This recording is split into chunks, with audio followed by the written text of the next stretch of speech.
Hello everyone, welcome to another episode of Vestabon's Blood Box, where we're here to talk about things metal and all things around metal and such. This week, we're going to be talking about something that's more in the surrounding metal genre. As you can see in the beginning, we have a new intro. I think this is finally going to be the intro I might settle on for a while that we'll keep. And you can see in the back there, I've kept the setup to keep the mood for what we're talking about today, which is Dungeon Synth. Now, I am sure a lot of you out there have probably heard of Dungeon Synth so far. If you haven't, also understandable, it's pretty new as a defined genre itself, but it is quite the craze that's coming about. I'm a fan of the genre, I've been a fan for a few years now. So yeah, I'm going to show you some of the records I have, some stuff I think that's good to start off with in it, and give you a little bit of a background. So, Dungeon Synth, what is it? Well, I'll give you a little bit of a history, try to make it kind of quick. By the way, a really, really good place to go to get really in-depth history behind this. Granted, nothing's complete right now because it is a genre that is still being defined as it moves along. But Rob, I'm going to have trouble saying his last name, Kavjian. He is in the band 1476 and also the Dungeon Synth project Monastery, which is one of the great ones out right now. His Patreon, he did a video going through Dungeon Synth, and he really details a lot of the eras as it moves through really well. One of the most complete definitions of it I've seen so far. So definitely check out Rob's Patreon. I'll put a link to that at the bottom if you would like to learn more about the genre. But I'm going to give you the quick rundown. So Dungeon Synth started in the early 90s, late 80s, early 90s. Wasn't a genre by any means yet. Dark ambient music had been around. One of the forerunners of this genre was Mortis. Now Mortis, the man behind it, came from Emperor, the band Emperor in the 90s, then had a dark ambient project called Bond, and which eventually turned into a larger project called Mortis. This is one of the first, what is considered true Dungeon Synth albums and artists. Now, there were lots of others at the time that were amazing. Jim Kirkwood is someone who is well-respected in the Dungeon Synth community, doing a lot of dark ambient and sort of medieval-sounding stuff back in the late 80s, early 90s. Kind of hard to come across a lot of his stuff, but definitely worth checking out, too. It's on YouTube.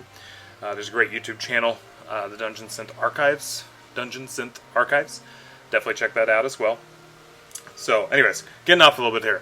So, Dungeon Synth, 90s, starts with that, moves along. Glenn Danzig came out with an album that is considered kind of one of the forerunners of Dungeon Synth as well, called the Black Aria.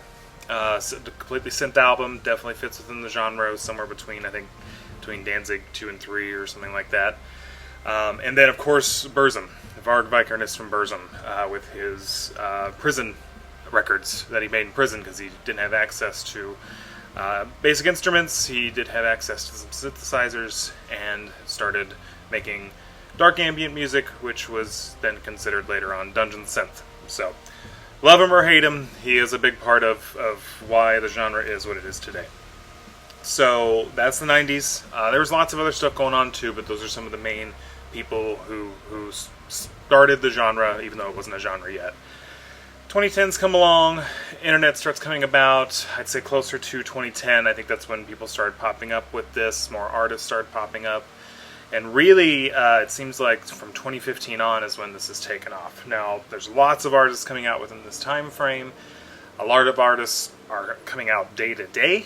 I mean, there's tons of projects coming out, a lot of people doing multiple projects, a lot of really cool stuff. So yeah, it's a constantly evolving genre. So there's the really, really fast meat and potatoes version of what Dungeon Synth is and where it came from. Or what it is, I should explain. So Dungeon Synth is usually primarily synth-based music. Of course, that varies a little bit, but it is primarily synth-based. Usually it is based in sort of medieval scales, medieval tones, using a lot of synthesizers based on medieval instruments. There are offshoots of that, of course. So you have some fantasy-esque projects that come out. There's some that are a little more straightforward, sound like medieval music.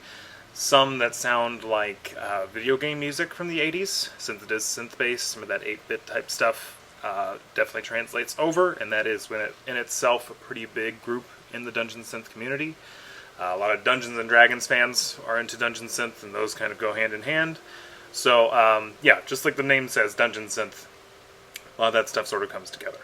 So, this varies too, as if you are a fan of Dungeon Synth and follow a lot of it yet, on the Facebook groups, as you can tell, there's lots of offshoots of Dungeon Synth. One of the biggest ones right now, or was real big for a minute, was Comfy Synth, which is synth music that's based around the aesthetic of like your grandma's cottage is one of the name of the bands. It's got that real soft impressionist sort of paintings and artwork, and the music's real flowery and fluffy and happy, and yeah, it's become its own thing now. So that's one of hundreds of genres that have been an offshoot of this. So anyways, sort of a real quick rundown. I know I'm just kind of babbling a little bit about it, but Dungeon Synth is something that's interesting if you haven't heard of it. It's a really cool genre just to check out.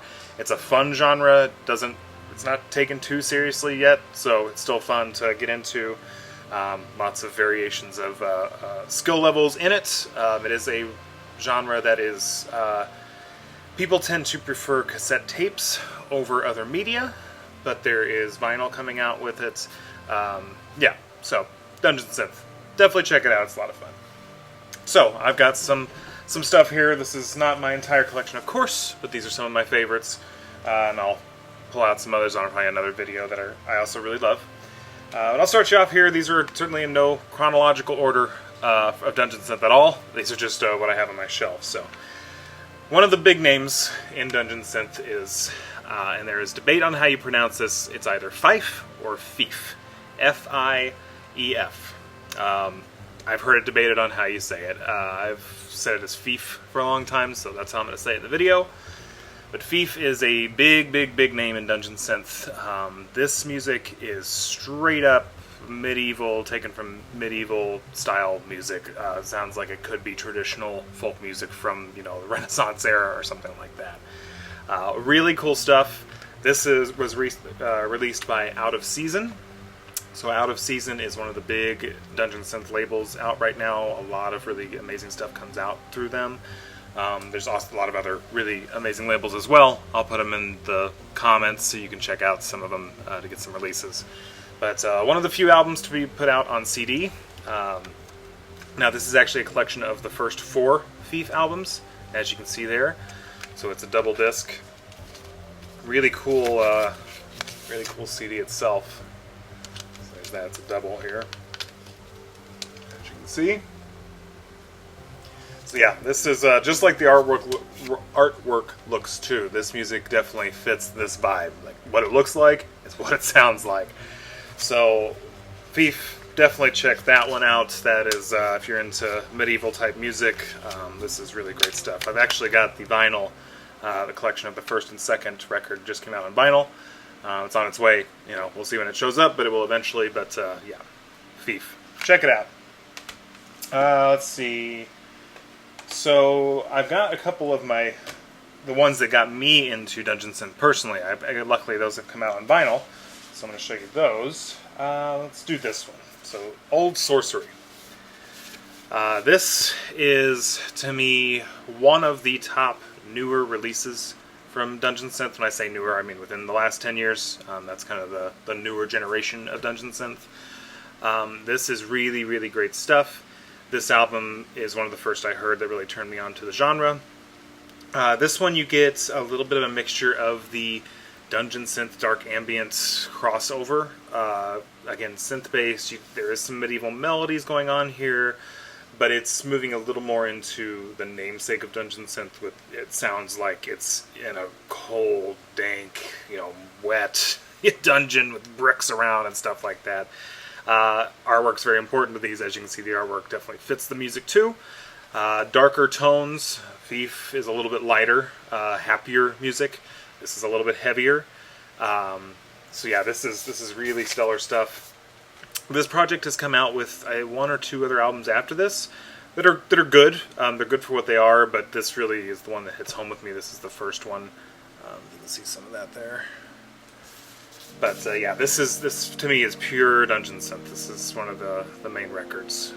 So definitely, again, that dungeon-y dungeon synth, if you will.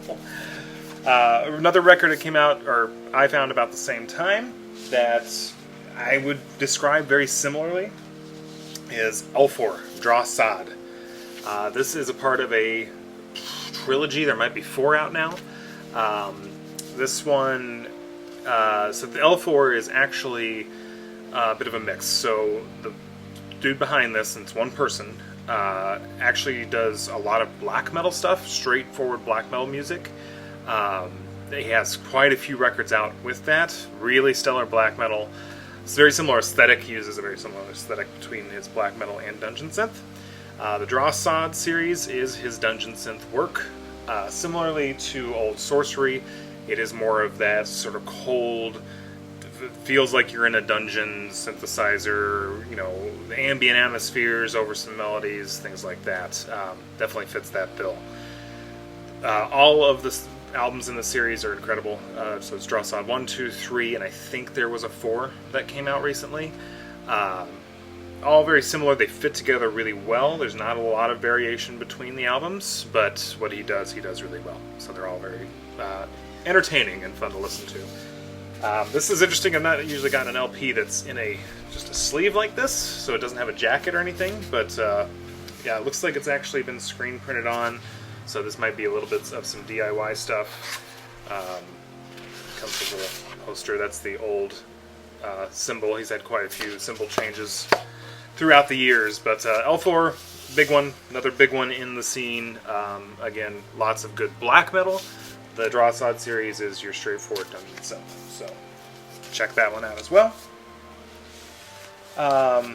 So that's something else you'll see in the Dungeon Synth scene too, is a lot of artists who are Dungeon Synth, though you have plenty who are, that's what they do is Dungeon Synth and that's it, but there's also a lot of artists that are crossovers from the black metal scene. I haven't seen much else with like death metal or anything like that, but black metal is definitely a genre that a lot of people come over to this from, or, you know, share it mutually. So, something to be aware of, you know, there's lots of that good stuff out there. So in Dungeon Synth, an aspect that is actually really encouraged, and I think it's because there's a lot of new people coming out in it, is not overproducing work. Now, again, there's a large spectrum here. There's lots of really good stuff. Definitely Draw Sod, ELFFOR, and Old Sorcery are well-produced albums, well-recorded albums and such. But there is a lot of positive output towards people who try to be pretty straightforward with their music, using just straight analog instruments instead of using computer-based synths and things like that. One of those, I've got a couple here. This is one, I really love this album. Everything about it is the way it looks. So this is Hedge Wizard, yet another pretty big album in name in the genre. Got pretty famous pretty quick within the group of people in Dungeon Synth. Recently released on vinyl. I also have the cassette. It actually is different artwork for both. This was the guy behind this band made this specific drawing for the vinyl based on the artwork from the cassette. But as you can see, they're very, very close. But if you get real close, you can tell the hands are a little different, the stars are a little different. So they did actually do updated artwork for this. Really love this album. It got some shit for its album artwork, but I think it's one of the things that really makes it what it is. It really stands out too. But killer stuff. Hedge Wizard is more of your, I guess, maybe you could say more like Dungeons and Dragons-y kind of music. A little less tight when it comes to the music as opposed to ELFFOR and things like that, but definitely really well done for what it is. Not overproduced, pretty low-key, pretty DIY, lo-fi synth stuff, but really catchy songs. This was put out by Dungeons Deep, which is another big Dungeon Synth label for Dungeon Synth labels. They've been doing a lot of the vinyl stuff. Let me show you here. It's got a really cool green too. This doesn't really show up great on camera, but the green that it came in is really cool. Oh, there you go. Yeah, you can see it's kind of a nice mossy green. Fits the wizardry of the music. Yeah, but definitely Hedge Wizard, I would say the best way to describe it is like wizard music. Fits that magical aspect. Again, it's more lo-fi synths. Really good introduction into that aspect of Dungeon Synth, because similarly to black metal, I wouldn't recommend, if I was recommending black metal to somebody, I wouldn't say start off with Dark Throne or Mayhem or those guys. I mean, that's still, even though it's classic, that's still pretty raw stuff. I'd recommend more modern, a little more accessible music to get them into it if they've never heard it before, and then they can make their way back. Dungeon Synth's kind of the same thing, because a lot of the releases are held dear to a lot of people because of the totality of the scene. Sometimes the releases alone maybe wouldn't be well accepted by someone who's not been introduced to the genre somewhere else before. So I would definitely start with Old Sorcery and ELFFOR, two go-to great records, and then Hedge Wizard would be that sort of medium, getting into some of the more raw stuff, or more lo-fi, low-produced stuff would be the next step.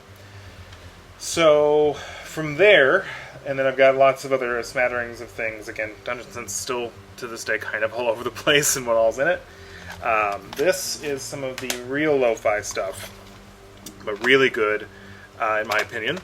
Tyrant MYST and CONIFEROUS MYST. I think, I might be wrong on this, I don't want to say it and be wrong. I think the guy TYRANNUS is behind this. The dude who's involved with these puts out stuff all the time, and he's got lots of projects, and they're all really good. I know this one, CONIFEROUS MYST, was, I think, a project with another person. This one was just him solo. Tyrant MYST, I don't know which release this is, but these are not cassettes that are dubbed through a label or anything, or done in a factory. These are hand dubbed. So this is getting back in the old school days of tape trading. But as you can see, he dubs them all himself. So they are all handmade, and of course numbered. I think this is 1 of 10. The Tyrant MYST was this is number 4 of 10 on these. Looks like he's got some labels made for those. Same thing, you can tell, just been printed out on a computer. Their artwork and everything. This is definitely, so this person behind this, again, I think it's TYRANNUS, I might be wrong though, is one of the main people, I would say, one of the main people who is well respected in the lo-fi Dungeon Synth type stuff. For the most part, to my knowledge, is all analog synths, so nothing is done on the computer. I know this specific album, he actually recorded out in the woods, in the snow, just with a single keyboard. As it was stated on the Bandcamp when I bought it, everything, it's just played as is, mistakes and all, because his fingers were frozen while he was trying to do it. That's just part of it. That was part of the aesthetic of the whole thing.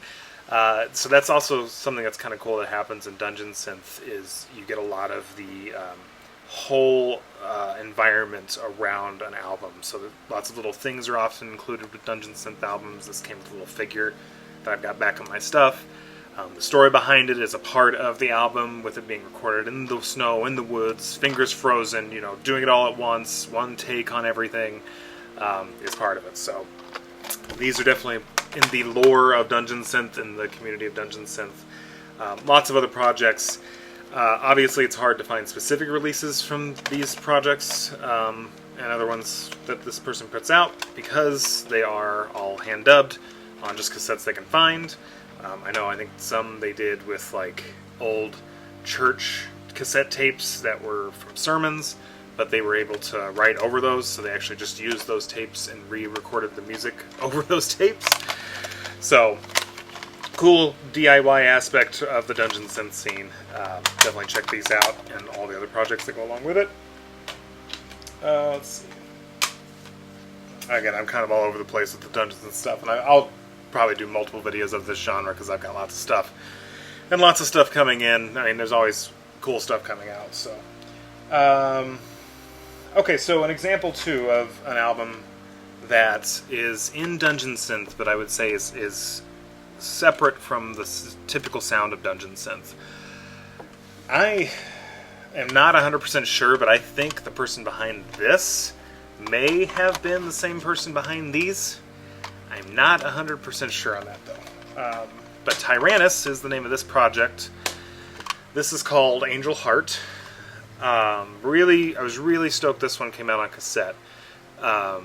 This is definitely a step away from Dungeon Synth, like I said before, in the sense that it moves away from the medieval dungeony sound and is moving much more into the sort of fantasy sci-fi aesthetic. Borrows some from the 80s sort of sounds, I feel. Another one where the album artwork really but fits well with the music. It sounds like this picture is the best way to describe it. It's like angel sky synth, I guess. But yeah, this image of this is exactly what this music sounds like.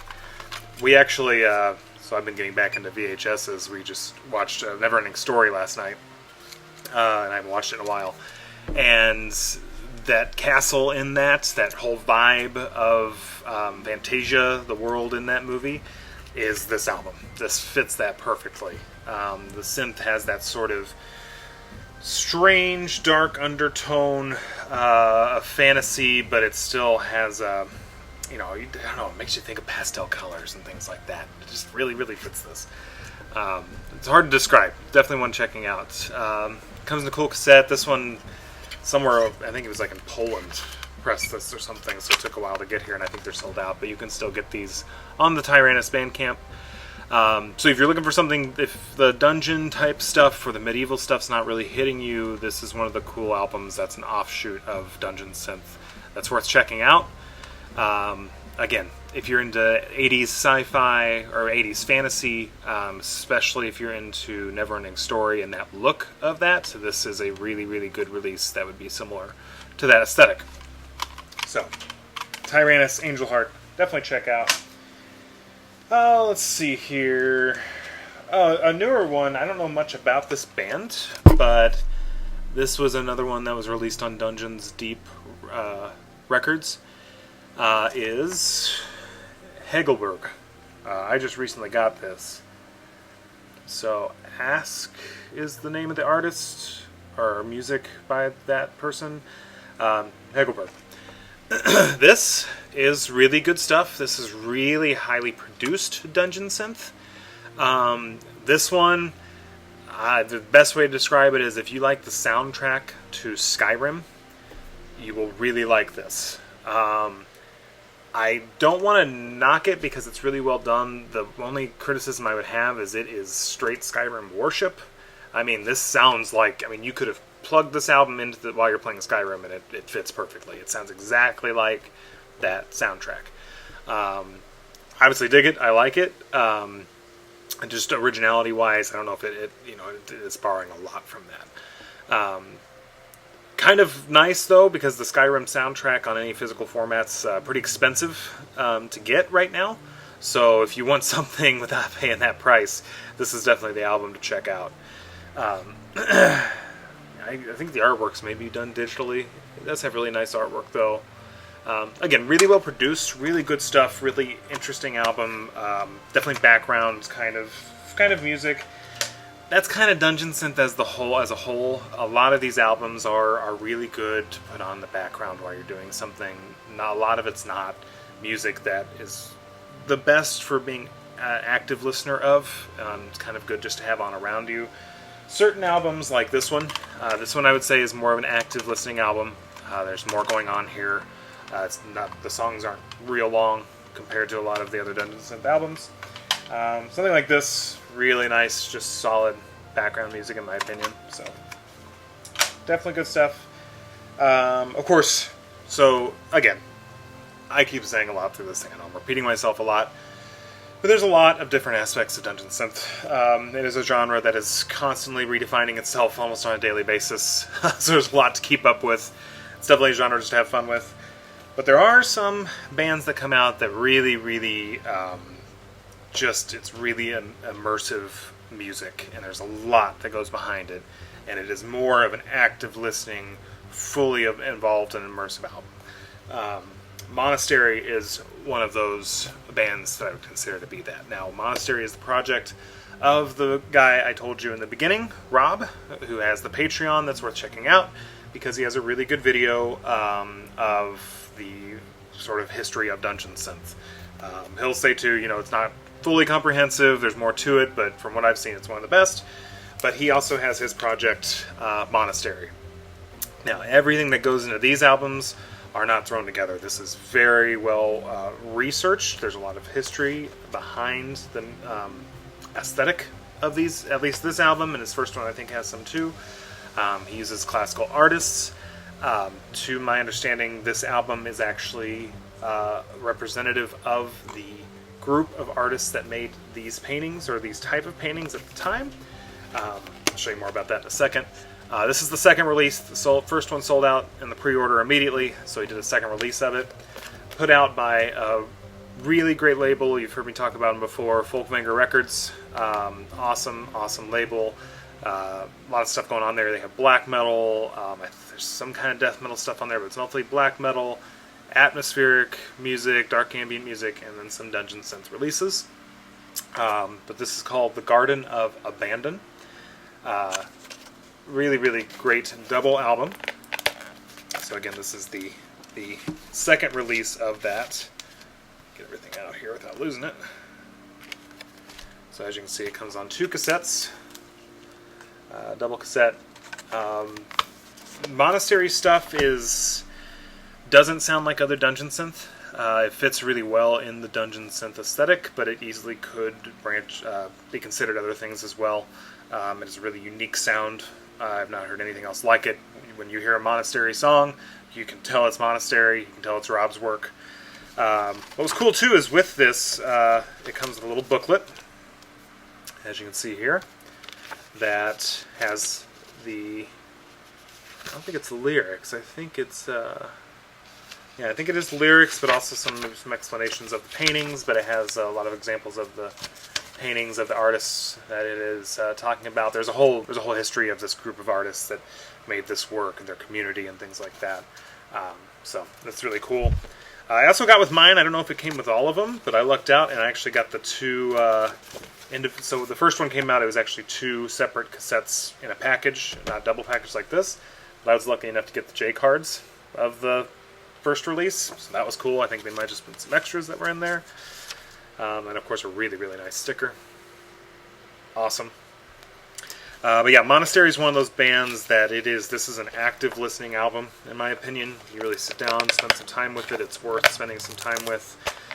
It is not a passive listen. A lot behind it, a lot goes into this Rob's work, like I said. So, Garden of Abandon, definitely check that out.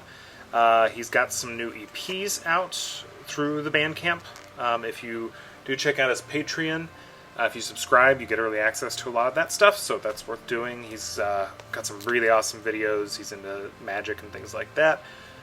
Depending on which tier you're on, you can get more information with that. So, Monastery, definitely check that out. My go-to phrase, definitely check that out. Definitely check that out. Okay, last but not least, like I said, I'm kind of this is all over the place, but Dungeon Synth sort of is as a genre. But last but not least, I do want to mention this. This is MORROWDIM, performed, written, recorded by Maria Rice. Wonderful album. As you can see, I've got the shirt as well. This just recently came out, and the cassette just recently got released, which is really nice. This was released by Ancient Meadow Records, another big Dungeon Synth record label. Really nice printing on the cassette itself, too. This is a beautiful album. So this is pure fantasy music. Definitely makes you feel like strolling Hobbit a little bit, maybe, that kind of vibe. Lord of the Rings-ish. I don't think it's based on Lord of the Rings, but that kind of fantasy with elves and things like that. Beautiful artwork, as you can see. This is great. It has all the lyrics and everything to it. It is unfortunate that Maria Rice passed away in 2019. So this was her, to my knowledge, first and last work. But thankfully we have her legacy with this album. It is an absolutely gorgeous album. again, it was cool that they got these shirts printed too for her legacy. Really well done, really cool. It has the album artwork on it and everything. See, it's got the tree. Came with a nice little wooden necklace with that symbol on it too.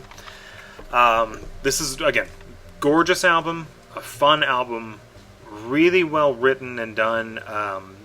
This branches out from your traditional Dungeon Synth because it has a lot of lyrics to it and a lot of singing, which is not common in Dungeon Synth.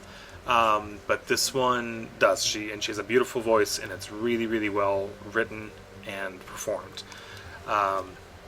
I think there's even a cover on here. Yeah, so one song she did, I Will Not Sing, is a Goblin Hovel cover.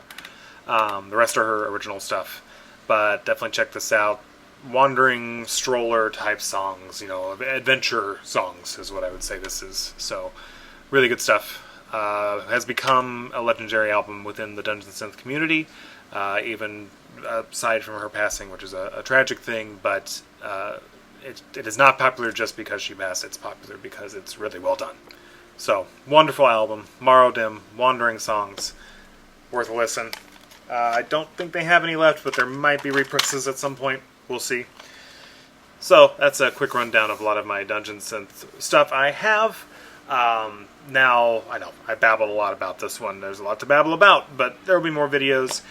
I am going to do a shameless plug here. One of the reasons I'm doing Dungeon Synth as today's topic, this week's topic, and also have my setup back there is because I'm getting things ready for a show that I'm performing on Friday, if you're interested. It'll be live on Twitch. I have a Dungeon Synth project. Most people do. It's not an unusual thing. But I do have a project called Feather. The album just recently came out. It's called The Unwakeable Dream. You can find it on Bandcamp. I have some merch that's going to be available at the show online. You can find the Twitch account. It is official Feather, is where it will be broadcast from. There's going to be a lot of other awesome artists too from the Minnesota, St. Paul area, Dark Ambient and Dungeon Synth. So check that out. I start at 7. I'm the opener. And the album will be coming out through FOLKVANGR. I just got word that hopefully their cassettes should arrive soon, so there will be a physical copy. So, yeah, there's my shameless plug. The music you're hearing today in the background and in the intro and outro is one of my songs. So if you like it, check out the link below. Also, check out all these other artists too. All of their stuff will be linked below. Great stuff. And if I could recommend one thing with Dungeon Synth, it would be just go down that rabbit hole. Just start with something you like and just start digging, because there is an unlimited amount of music out there right now in the genre. It's a massively growing genre. It's going to be one that's probably going to be somewhat historical because there's so much happening with it right now. So just jump in there. Jump in the water with Dungeon Synth and enjoy it. Let me know if there's anything if any of you have any projects or anything too. Leave those in the comment. I'd love to hear them. And cheers, my friends. Hopefully I'll see you Friday. If not, we'll see you in the next video.